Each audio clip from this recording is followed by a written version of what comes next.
We have a lot to talk about this afternoon, including our top story, the weather. This is video from a round of severe weather that tore through Illinois yesterday, not far from Chicago.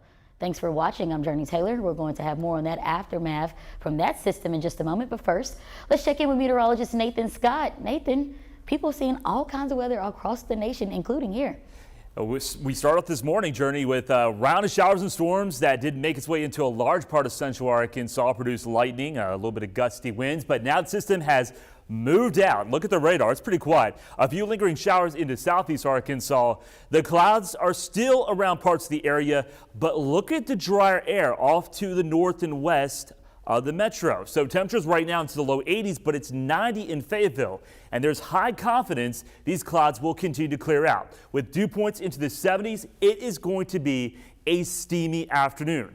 Here are the temperatures compared to the feels like numbers, and it feels like 95 right now in Fayetteville, feels like 94 in Harrison. Those numbers will continue to skyrocket. So don't be fooled. It doesn't feel too bad out there right now, but for this afternoon, that sun is going to shine and up the feels like numbers go. And that's why we do have a heat advisory in effect for most of Arkansas, because it will feel like 105, maybe as high as 110. There's another cluster of showers and storms expected to arrive later tonight. I'll let you know if that's going to affect any Friday plans coming up. All right. Thank you, Nathan. Well, weather is also making national headlines this afternoon after suspected tornadoes ripped through areas near Chicago yesterday. The storms caused plenty of property damage, but luckily no major injuries were reported. As Roxana Saberi reports, twisters and sweltering heat are causing big problems for millions of Americans. Torrential rain set the stage for twisters northwest of Chicago. Oh my God. Oh my God. In Elgin, a tornado damaged several homes. All I saw was the tornado come straight down here, and debris started flying all over the place. Here in McCook, Illinois, a storm ripped off the roof of the Skyline Motel, sending debris everywhere, and also knocked out a wall of this garage behind me. Despite the destruction, there are no reports of injuries.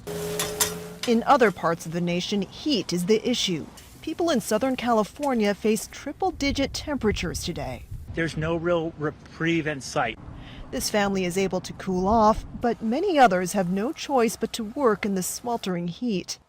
And the extreme weather makes fighting fires even tougher. If we get a new fire, it's going to be hot and stay hot for the next several days. That's always a problem for us when we're fighting fires. It makes it a lot more challenging when we don't have any cooler weather right around the corner. It's not any better in Arizona. On Wednesday, temperatures topped 110 degrees for the 13th day in a row. Officials are urging everyone to hydrate. By the time you're thirsty, it's too late. Forecasters say the weather will remain unsettled. The tornado threat is moving east, while heat advisories are in effect from Oregon to Florida. Roxana Saberi, CBS News, McCook, Illinois. Well, here in Arkansas, Little Rock police now searching for a second suspect in a double homicide from earlier this week. Investigators are looking for Tyree Waters. He's wanted in connection to the shooting deaths of Brandon and Broderick Ray, who were found dead on Pine Street on Tuesday afternoon. A third victim is still recovering. Tyrone Nutt was the first suspect arrested, and he's already in jail, charged with 2 counts of murder. Meanwhile, 2 suspects in a killing at the Little Rock Ronald McDonald House are in police custody this morning. Yesterday, officers arrested mother and son, 37-year-old Carisha Grisby and 16-year-old Andre Westbrook. The teen is being charged as an adult. The 2 are accused of shooting and killing Dylan Jones outside of the Charity House last month. The 2 suspects were arrested out of the state and will be brought back to Arkansas to face charges. In the past few days, Arkansas has seen several violent crimes involving teenagers injured or arrested. Now, parents and organizations are doing what they can to help curb this trend. Yolanda Harrison lost her 20-year-old son, Devin Sparling, to gun violence in November of 2018 and says there's a gun violence crisis. She's teamed up with other moms to form a group called Moms of Black Sons Standing Against Death. Their goal is to educate the next generation on safety. It's the same message Arkansas Stop the Violence has been pushing for over 30 years, but their work is far from over. I want this generation to be better than how it was when I grew up. You know, I should feel safe. You should feel safe if we go to the store. And we need to do better. Let's clean these streets. Along with mentoring young kids, Arkansas Stop the Violence said it's working to speak to the state government about stricter laws when it comes to violent crimes.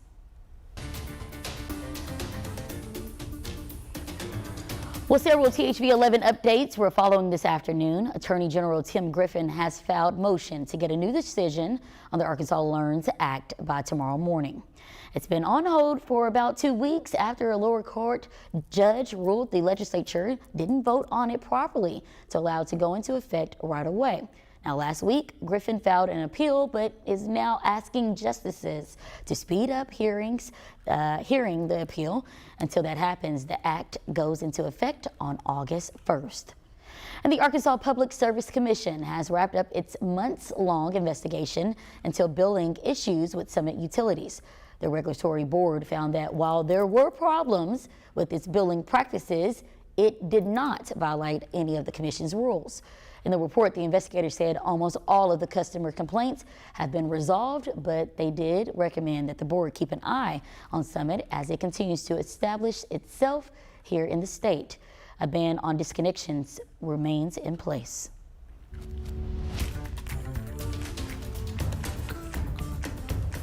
In other news, President Joe Biden is wrapping up his European trip today with a meeting of U.S. and Nordic allies. The threat from Russia, as well as the war in Ukraine, continues to be the center of discussions. This week, President Biden and allies made it clear that Ukraine has a pathway to NATO membership after the war is over. In the meantime, the U.S. has promised a long-term security commitment to the war-torn country. And thousands of actors and on-air performers are expected to walk the picket lines in a matter of hours after failed union negotiations with Hollywood studios. A final vote is expected today, and actors have already been on the picket lines in solidarity with the Writers Guild, who have been on strike since May. Carter Evans has the latest from Los Angeles. Lose over death will hit them hard. Mehdi Barachian has acted in more than a dozen TV shows, from NCIS New Orleans to Manifest.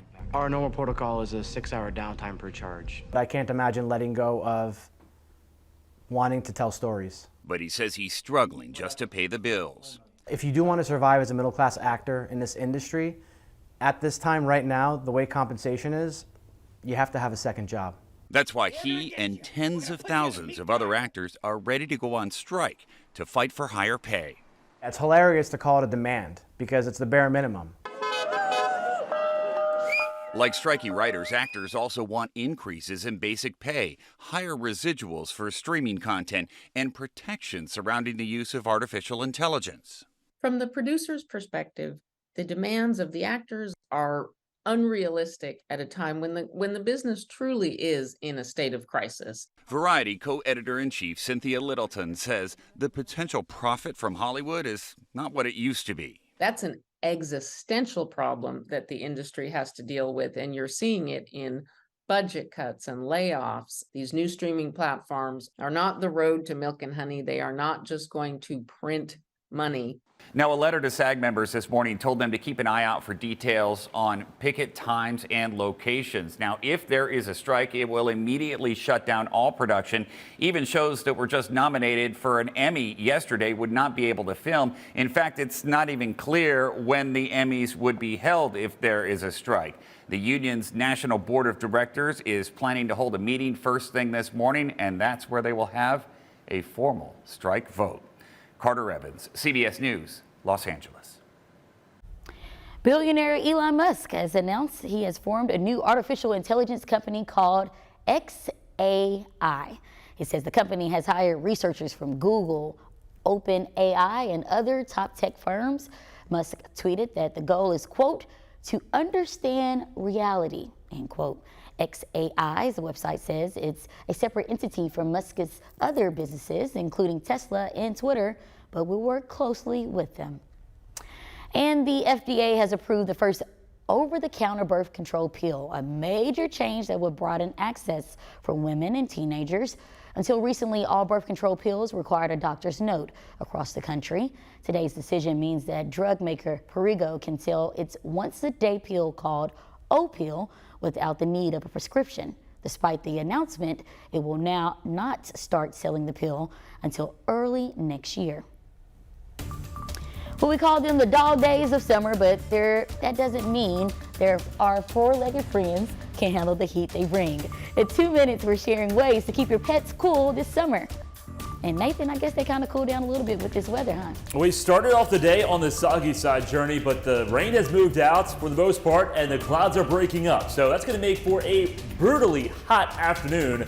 I'll have the numbers and talk about more complexes of showers and storms in the forecast coming up.